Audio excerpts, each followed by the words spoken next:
Without waiting for an answer, a multitude of gunshots were fired. For legendsoffaith.org, I'm Rob Cutter.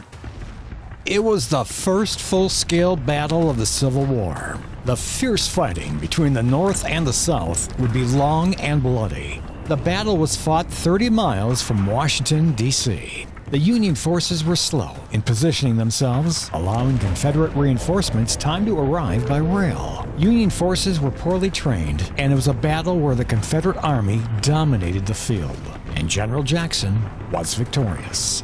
Disorganized and badly wounded, the Union Army retreated back to Washington, D.C. After the loss, President Lincoln proclaimed the last Thursday in September as a day of humiliation, fasting, and prayer. He would encourage people to abstain on that day from their ordinary secular pursuits and to unite at several places of public worship and pray for the nation.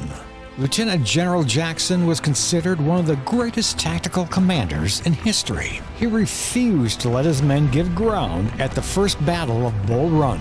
Standing there like a stone wall, Jackson would go on to victory, taking aim at the weakness of the Union Army. A few years later, after successfully attacking the Union flank in another battle, General Jackson looked over the battlefield after victory and rode off quietly.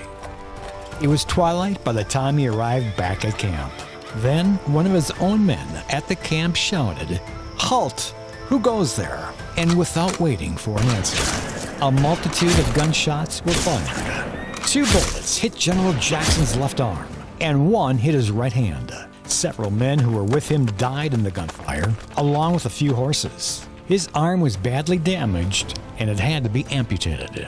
General Jackson was getting weaker. It was Sunday when the Lieutenant General said, "Let us cross over the river and rest under the shade of the trees." Lieutenant General Stonewall Thomas Jackson was strong in his faith and virtue. He was against slavery and freed the slaves he inherited from his wife's estate. Every Sunday, he would teach Sunday school, teaching slaves to read the Bible, even though his state had a law forbidding anyone to teach reading and writing to slaves.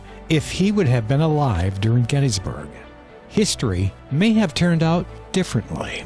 For more stories like this and for ways to donate, visit us at legendsoffaith.org.